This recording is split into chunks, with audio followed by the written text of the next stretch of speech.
Olá pessoal, vamos agora falar sobre o último vídeo sobre os eventos que acometem o coração, né? A física do coração. Esse último vídeo eu deixei especificamente algumas patologias para explicar para vocês a correlação entre elas e a física ondulatória, que é o que nos interessa. É claro que existem outras patologias, outros eventos biológicos, mas eu selecionei alguns que realmente são interessantes, porque outros acabam caminhando muito para a biologia, para a própria medicina e fogem muito do foco do nosso trabalho, né? Então nós temos aí uma breve análise física, né?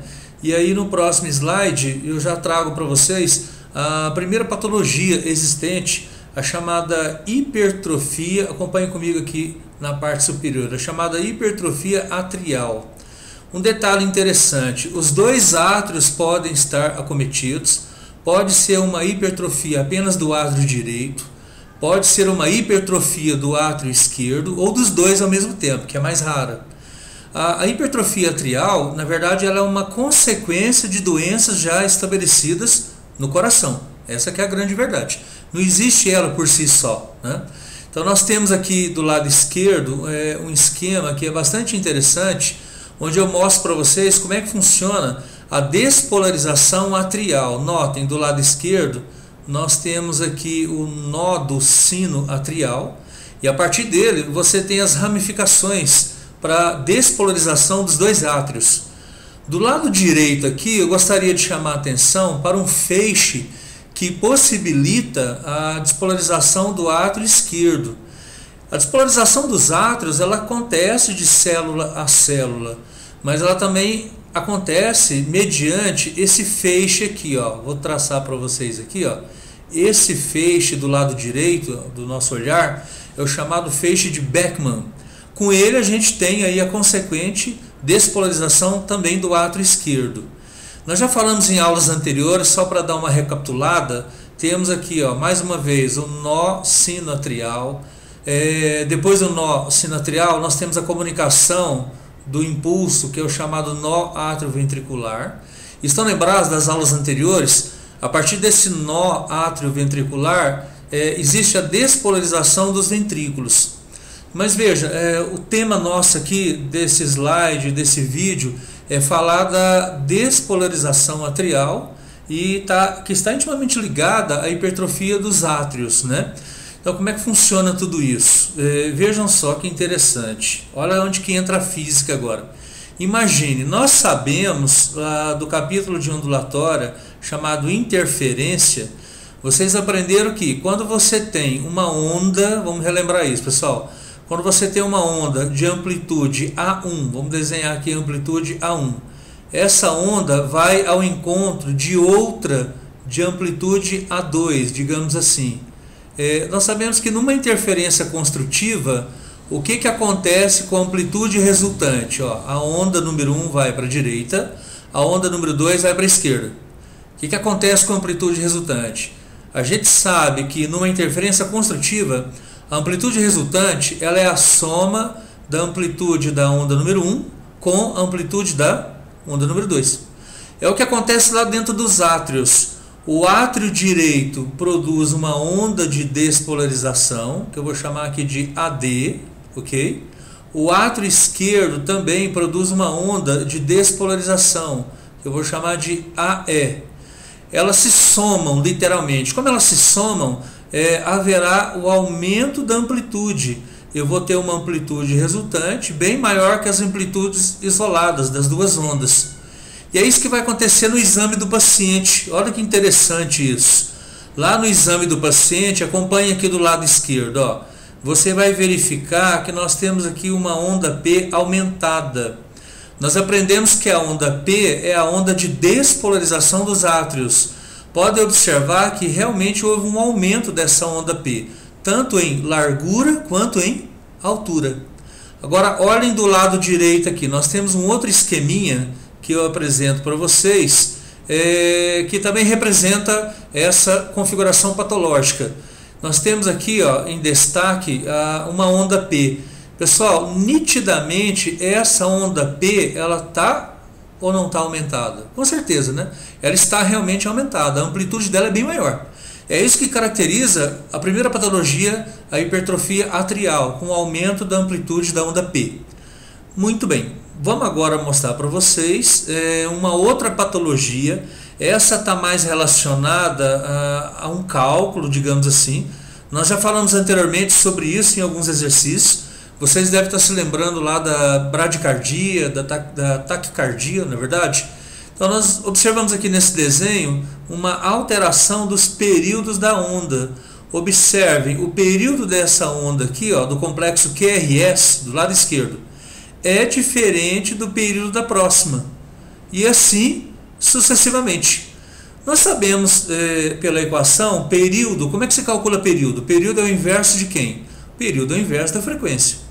Você fazendo os devidos cálculos aqui, você vai observar que há alteração nessa frequência cardíaca. E esse é um caso de arritmia cardíaca. A arritmia cardíaca ela pode ser maligna, né? Uma situação que carece até de cirurgia, ou ela pode ser benigna, que é o caso aí de uma bradicardia, de uma taquicardia, né? Mas há necessidade da averiguação do médico, né? Bom, então destaquei aqui para vocês a arritmia cardíaca. O que ela vai preconizar? Naturalmente vai haver alteração de quem? No período das ondas, ok? Bom, o próximo slide eu quero que vocês prestem bastante atenção nesse vídeo. Esse vídeo vai realmente esclarecer bastante as arritmias cardíacas. Existem animações e com toda certeza vocês vão gostar bastante. Fiquem atentos a essas imagens, a essas animações, que vocês vão fazer boas correlações. A arritmia cardíaca é um termo genérico usado para vários tipos de enfermidades, nas quais o ritmo normal do coração está alterado. Normalmente, os batimentos cardíacos são de 60 a 70 vezes por minuto. Quando estiver se exercitando, estes podem aumentar para 120 a 180 vezes por minuto. O coração sempre contrai de forma ordenada. O impulso que sinaliza o coração a contrair é gerado no nó sinusal. Primeiro, as aurículas se contraem. Então, com um pequeno atraso, o impulso vai para as aurículas e depois disso elas se contraem. Algo pode dar errado em diversos pontos durante esse processo, causando com que o coração não se contraia corretamente. Se o nó sinusal enviar demasiados ou insuficientes impulsos, o coração bate muito rápido ou muito devagar. Um batimento cardíaco que é muito rápido é chamado de taquicardia. Um batimento cardíaco que é muito devagar é chamado de bradicardia.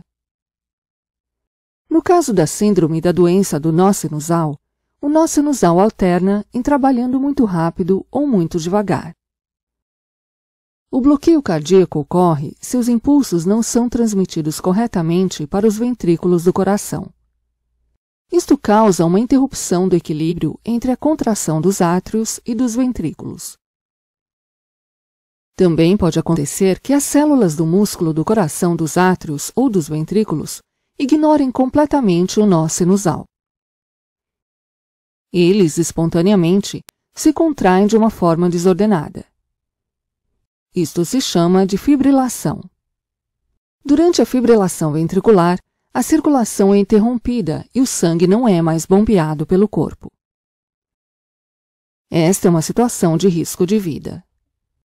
Muitas pessoas podem sofrer de arritmia, mas elas não têm nenhuma queixa.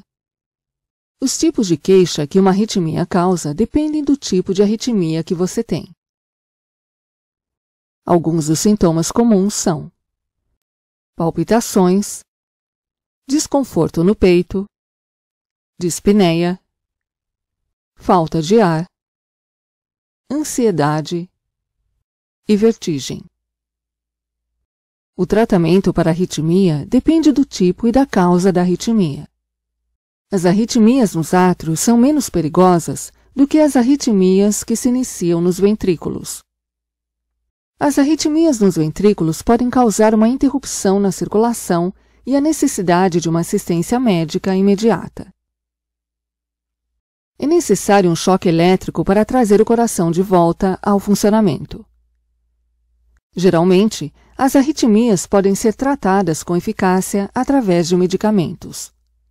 No caso de fibrilação dos átrios, geralmente são prescritos anticoagulantes para prevenir que coágulos sanguíneos se formem nos átrios. Estes coágulos sanguíneos podem causar um ataque cardíaco ou um derrame. Se os medicamentos não forem completamente eficazes, muitas vezes se faz necessário implantar um marca-passo ou um desfibrilador cardioversor implantável, DCI. Um marca-passo regula o ritmo do coração se este estiver muito devagar. Um DCI pode propulsionar um choque quando o coração começa a fibrilar. O próximo slide que eu apresento para vocês é uma outra patologia muito grave na vida moderna hoje. Infelizmente a população cada vez mais alimenta-se mal, existe um trabalho excessivo, né, das pessoas. As pessoas estão muito preocupadas, esse mundo capitalista, né, as pessoas estão muito preocupadas com ganhar, com ter, e esquecem-se da alimentação, da importância do estresse, né? Então a gente vai falar agora um pouquinho sobre uma patologia que é o chamado infarto do miocárdio. O que acontece nesse infarto do miocárdio? Nós observamos que nessa patologia existe uma obstrução da artéria. Então está aqui, ó.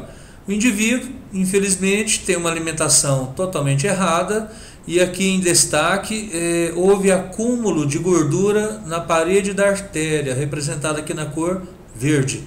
Esse acúmulo é chamado de ateroma. Naturalmente, como existe esse acúmulo de gordura, o sangue terá mais dificuldade para passar.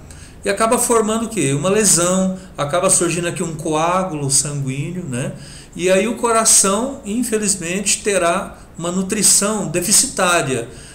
Uma parte do coração será acometida. Vai haver morte celular, vai haver inflamação. E a gente sabe que se há inflamação, você tem aqueles 3 sinais clínicos, né? O rubor, o calor, né? E o tumor, né? A gente sabe muito bem disso. Então aqui do lado direito eu apresento para vocês, né, toda a sequência clínica do infarto, né? Você tem aí, ó, mais uma vez, a presença da gordura na artéria, né? Gerando a chamada arteriosclerose, na verdade. E aqui você tem também o infarto do miocárdio. Do lado direito aqui a gente tem uma peça, na anatomia a gente chama de peça úmida, né? Coração humano mesmo, literalmente. E você certamente deve perceber que aproximadamente nessa região aqui, ó, onde eu estou destacando, você tem aqui uma região mais escura, mais edemaciada. É aqui onde está acontecendo o infarto desse órgão, infelizmente, né? Bom, pessoal, agora a gente vai falar do último slide, onde nós percebemos a amostragem do eletrocardiograma. Eu acho que está bastante nítido que essa onda QRS aqui, ó, ela está com uma amplitude absolutamente alterada. Eu acho que está evidente isso. Lembra-se quando eu falei para vocês, a onda QRS ela tem uma altura ideal. E aqui vocês podem perceber que essa altura está completamente alterada. Então aqui eu tenho o paciente no mesmo dia, o cara infartou num determinado dia, e ao longo das semanas você vai percebendo algumas alterações, de maneira que vai se restabelecendo uma condição de normalidade. É claro que aquele local que foi lesado realmente, ele não vai voltar à sua origem, né? Como tudo era perfeito, maravilhoso antes. Mas haverá uma redução desse potencial elétrico. Isso é interessante notar como exemplo do infarto do miocárdio. Bom, gente, é isso. O que eu quis mostrar para vocês nesse último vídeo são essas alterações patológicas que aparecem no coração humano. E eu espero ter contribuído bastante, especialmente nesse último vídeo, onde nós reunimos aí algumas características físicas, né? Falamos aí da alteração das amplitudes das ondas, né? Da interferência das ondas, falando do período, da frequência e por último agora o infarto do miocárdio. Bom, é isso que a gente objetiva nesse trabalho, é mostrar para o aluno que esse conhecimento, esse saber, ele está amplamente conectado. Espero que vocês façam bastante utilização desses vídeos e que prolonguem cada vez mais esse saber e que continuem a evoluir cada vez mais dentro dessa doutrina que a gente pensa que é o melhor para a educação no nosso país. Muito obrigado a todos.